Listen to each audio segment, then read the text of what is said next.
নমস্কার বন্ধুরা, welcome to এসটিউনিক sports. আর মাত্র কটা দিন বাদেই কিন্তু আইপিএল 2024 শুরু হতে চলেছে। তার আগেই কিন্তু বেশ কিছু বড় চমক আমরা দেখতে পাচ্ছি। অকশনের পরও কিন্তু গৌতম গম্ভীর দিয়ে যাচ্ছে।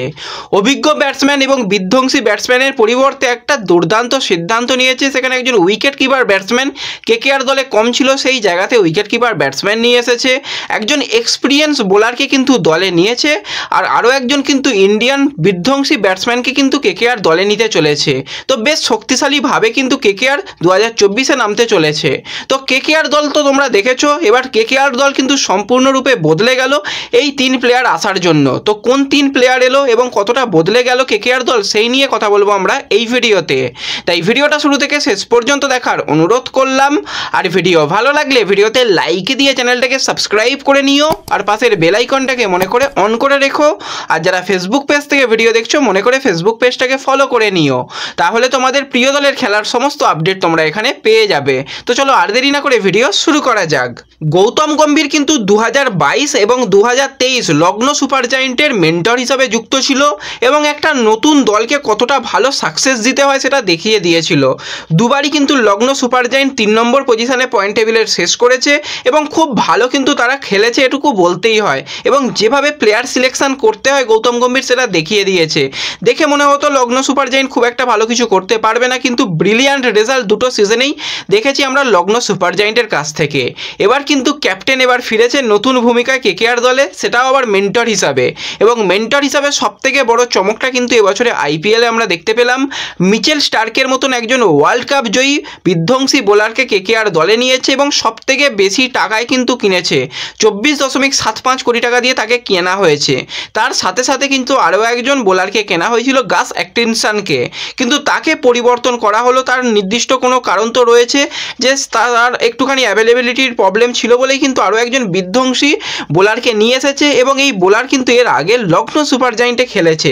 সেই বোলারকে তোমাদের আগে জানিয়ে দিচ্ছি। সেই বোলারটার অন্য কেউ নয়, দুষ্মন্ত চামেরা, যে কিন্তু একজন শ্রীলঙ্কান বোলার। এবং এই বোলার কিন্তু এর আগে লগ্ন সুপার জায়েন্ট এবং রাজস্থান রয়্যালসের হয়ে খেলেছে। এবং যদি আমরা টি-20 রেকর্ডের দিকে তাকাই, 119টা টি-20 ম্যাচ খেলেছে, সেখানে কিন্তু উইকেট নিয়েছে প্রচুর, 118টা উইকেট, মানে প্রতিটা ম্যাচেই বলতে গেলে উইকেট নেয়। এবং ইকোনমিটাও কিন্তু 8-এর নিচে, 7.98 কিন্তু ইকোনমি রয়েছে। এছাড়া ব্যাটটাও করতে পারে টি-20। যদি আমরা ব্যাটিংয়ের দিকে তাকাই, সেক্ষেত্রে ব্যাটেও কিন্তু কিছু রান করতে পারে। তো এই বিরাট বড় পরিবর্তনটা করেছে অবশ্যই ব্যাকআপ প্লেয়ার হিসাবে। এবার মিচেল স্টার্ক তো প্রতিটা ম্যাচই খেলবে, কারণ অত টাকা দিয়ে তাকে নেওয়া হয়েছে। যদি কোনো ম্যাচে প্রয়োজন হয় যে দুজন ফাস্ট বোলারকে ব্যবহার করার, সেক্ষেত্রে কিন্তু দুষ্মন্ত চামিরা একটা দুর্দান্ত অপশান হতে চলেছে কেকেআর দলের জন্য। এছাড়া যে বড় পরিবর্তনটা এলো একদম এই কয়েকদিন আগেই বলতে গেলে, সেটা হচ্ছে আর অন্য কেউ নয়, জেসন রয়। সে কিন্তু নিজস্ব পারিবারিক কিছু সমস্যার কারণে আইপিএল থেকে সরে গেল। এবার তাকে সরে গেল না সরিয়ে দেওয়া হলো, সেটা হচ্ছে একটা বড় প্রশ্ন। কারণ তোমরা সকলেই জানো জেসন রয় কিন্তু কেকেআর দল বা কেকেআরের আরও যে সমস্ত নাইট ফ্র্যাঞ্চাইজি রয়েছে সেখানের সঙ্গে একদম কন্ট্রাক্টেড প্লেয়ার। তো সেক্ষেত্রে কেকেআর দলের একজন প্রয়োজন ছিল উইকেট কিপার ব্যাটসম্যান, যে কিন্তু বিধ্বংসী ব্যাটিং করতে পারবে। তো সেই জন্যই কিন্তু তার পরিবর্তে নিয়ে আসা হয়েছে ফিল সল্টকে।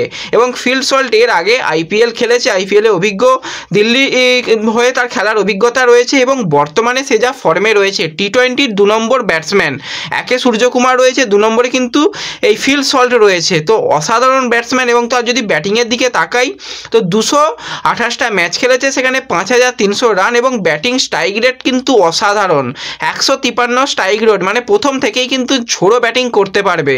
তো এরকম একজন ব্যাটারেরই দরকার ছিল। পরবর্তী সময়ে রিঙ্কু সিং রয়েছে, রাসেল রয়েছে, তারাও কিন্তু বিগ হিট করতে পারবে।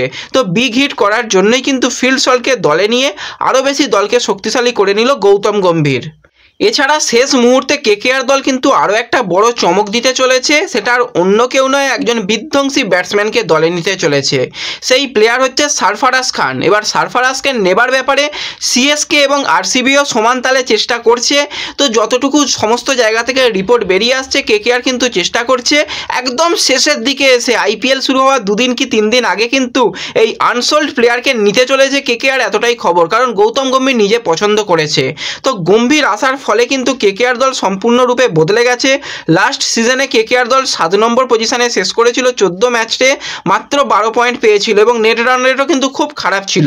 তো সেক্ষেত্রে সম্পূর্ণরূপে কিন্তু বদলে দেওয়ার জন্যই গৌতম গম্ভীর এসেছে এবং খুব তাড়াতাড়ি সমস্ত প্লেয়াররা ক্যাম্পে চলে আসছে। 15 তারিখেই কিন্তু ইডেনে দল পৌঁছে যাবে, তারপরে কিন্তু এক সপ্তাহের ক্যাম্প, তারপরে এসআরএইচ ম্যাচের জন্য প্রস্তুতি পর্ব শুরু করে দিচ্ছে এবং সেই ম্যাচ থেকেই কিন্তু পুরো পয়েন্ট চাইছে। এবং এবছরে যে রকম কেকেআর দল করেছে অবশ্যই সেমিফাইনাল খেলা উচিত। তোমরা কারা কারা কেকেআরকে সেমিফাইনালের জন্য দেখতে চাও কমেন্টে জানিও, আর গৌতম গম্ভীরের এই সাহসী সিদ্ধান্তে তোমরা কতটা খুশি হয়েছো কমেন্টে জানিও। তো এই ভিডিওতে এইটুকুই আলোচনা তোমাদের সাথে করার ছিল। ভিডিও ভালো লাগলে ভিডিওতে লাইক করে দিও, চ্যানেলে প্রথমবার এলে চ্যানেলটাকে সাবস্ক্রাইব করে দিও, ফেসবুক পেজ থেকে ভিডিও দেখলে ফেসবুক পেজটাকে ফলো করে নিও এবং ভিডিও একটু সকলের সঙ্গে শেয়ার করে দিও।